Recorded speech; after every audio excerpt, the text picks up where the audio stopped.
Today I'm going to be reading Little Miss Splendid and the Princess by Roger. Okay, so Little Miss Splendid, as her name suggests, is very splendid. She wears splendid hats and lives in a really splendid house. And how does Little Miss Splendid know she's so splendid? She knows because she has a magic mirror that tells her so. Each morning, Little Miss Splendid goes into her dressing room and stands in front of the mirror.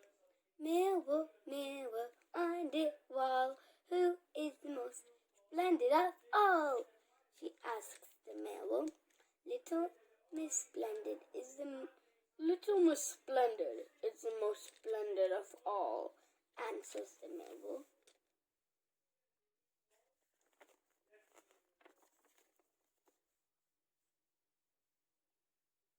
Next door to Little Miss Splendid's very splendid house is a castle, which has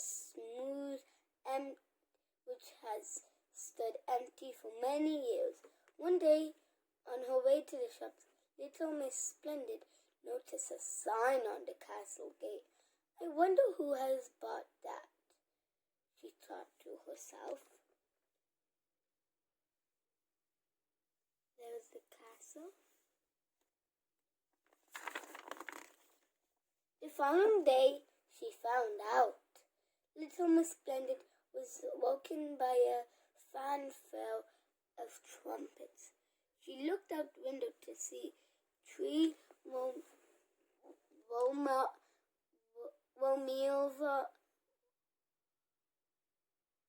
removal vans and a very splendid-looking coach and horse moving in procession up the castle drive. A princess has moved in next door. Can you believe it? A princess is right there inside. At first, Little Miss Splendid was very excited. Living next door to a princess must make me even more. Living next door to a princess make me even more splendid, she told herself as she walked to her dressing room. She put on her most splendid hat and got ready to visit her new next-door neighbor. But before she left, she stood before her magic mirror. Mirror, mirror on the wall, who is the most splendid of all? She asked the mirror. The princess next door is the most splendid of all, answered the mirror. Little Miss Splendid could not believe her ears. But I'm the most splendid of all. Not any longer, pointed out the mirror. Little Miss Splendid watched the princess for the rest of that week. She looked at the princess's splendid coat, she studied the princess's splendid crown, and she noticed the princess's splendid robe. Everywhere she went, nobody noticed her any longer. All they talked about was the princess and how splendid she looked. Little Miss Splendid grew more and more jealous of the princess.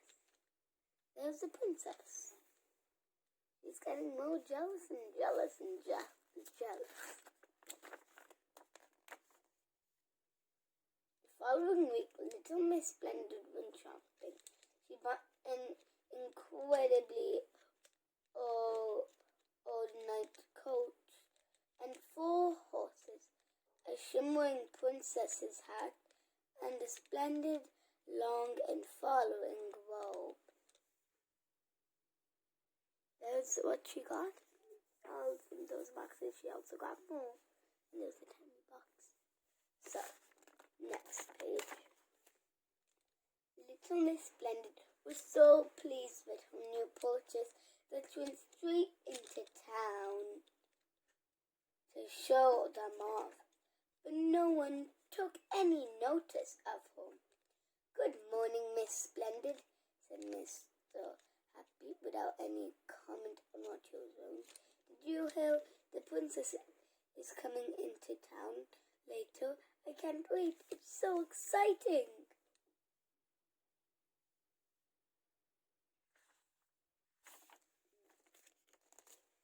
A very disappointed little Miss Splendid went home and looked in her magic mirror.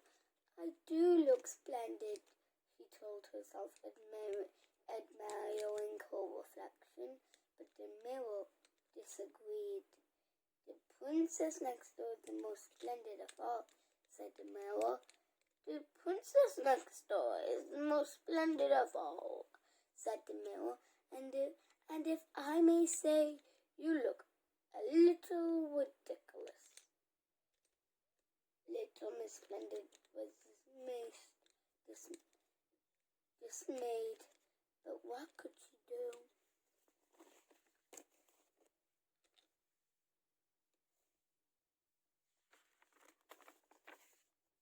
The next morning, the answer came to her when she was reading the newspaper. The princess had placed an advertisement for a coachman, a maid, and a butler. Little Miss Splendid smiled to herself. A little later, she went round to see Mr. Bump. "There's a job going at the princess coachman," she told Mr. Bump. "It would be perfect for you." "Really?" said Mr. Bump. He accidentally broke his window. He hurried over to the castle to apply. "So I guess Mr. Bump is going to be the new coachman." But he crashes into everything.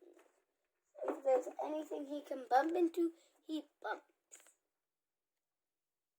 Then Little Miss Splendid went to see Little Miss Scatterbrain and suggested she could be applied the princess's maid. "Really?" said Mr. Scatterbrain, running off to the castle as fast as he could. Lazily, Little Miss Splendid visited Mr. Muddle, who was very excited about being the princess's butler, although he took a few wrong turns before he remembered how to get to the castle. He went the wrong way before he could get to the castle. That's all right, though. When Little Miss Splendid saw the princess next, it was very obvious that her three friends had got the jobs. Mr. Bump had crashed the princess's coach and wrecked it. "I told you he crashes a lot. Look, the window is broken, the roof is broken, and the wheels are broken. I don't know what the princess will do." Little Miss Scatterbrain had ironed the princess's robe and burnt a large hole in it. Wow. And Mr. Muddle had muddled up the crown and the bread. He had put the bread in the safe and the princess's crown in the oven and melted it. The princess did not look in the least splendid.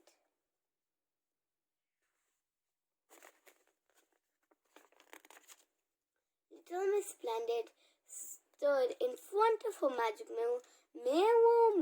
Mirror on the wall, who is the most splendid of all?" she asked. "Little Miss Splendid is the most splendid of all," came the wood duck's reply. I knew I was the most splendid of all," cried Little Miss Splendid. "Although," continued the mirror, "I did hear that the queen is coming to stay. The queen is coming to stay. Uh-oh. Was it the princess? Now it's going to be the queen.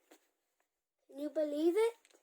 So I wonder what little Miss Splendid will do.